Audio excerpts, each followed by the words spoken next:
lorsque nous sommes face à une situation difficile, quel que soit le temps que ça prend, nous devons apprendre à ne pas regarder les choses avec nos yeux physiques, mais avec les yeux de l'esprit. On dit que l'épreuve est le démaquillant de la foi. Très souvent, lorsqu'on traverse des épreuves, on se lamente, on se dit, mais Seigneur, pourquoi moi alors que je te prie?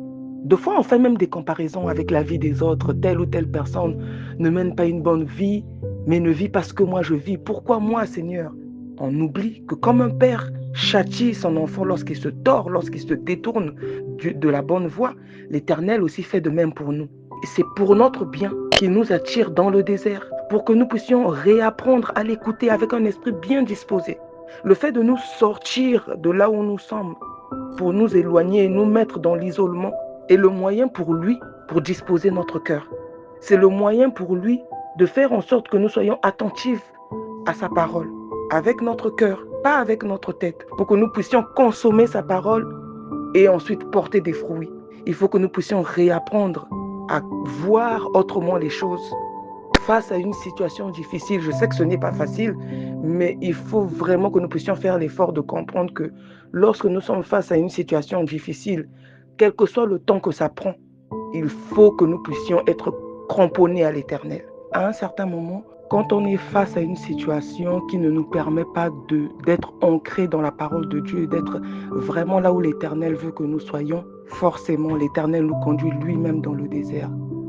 Je ne dis pas que les malheurs que nous traversons sont causés par l'Éternel, mais ce que j'essaie de dire, c'est que derrière des situations difficiles que nous traversons, nous devons apprendre à ne pas regarder les choses avec nos yeux physiques, mais avec les yeux de l'esprit.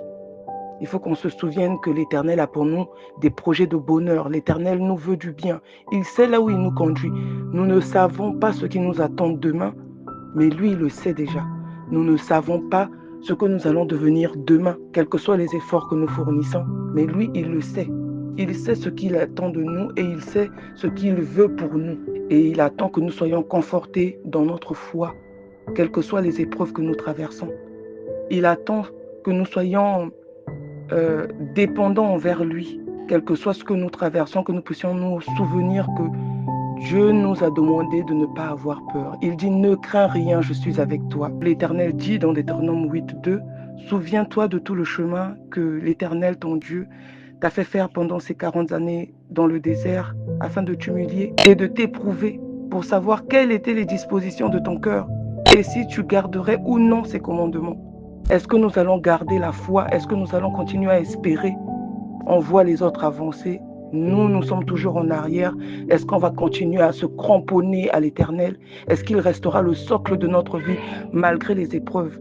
Je vous encourage et je m'encourage moi-même à demeurer dans l'espérance, à demeurer dans la foi, quel que soit ce que nous traversons.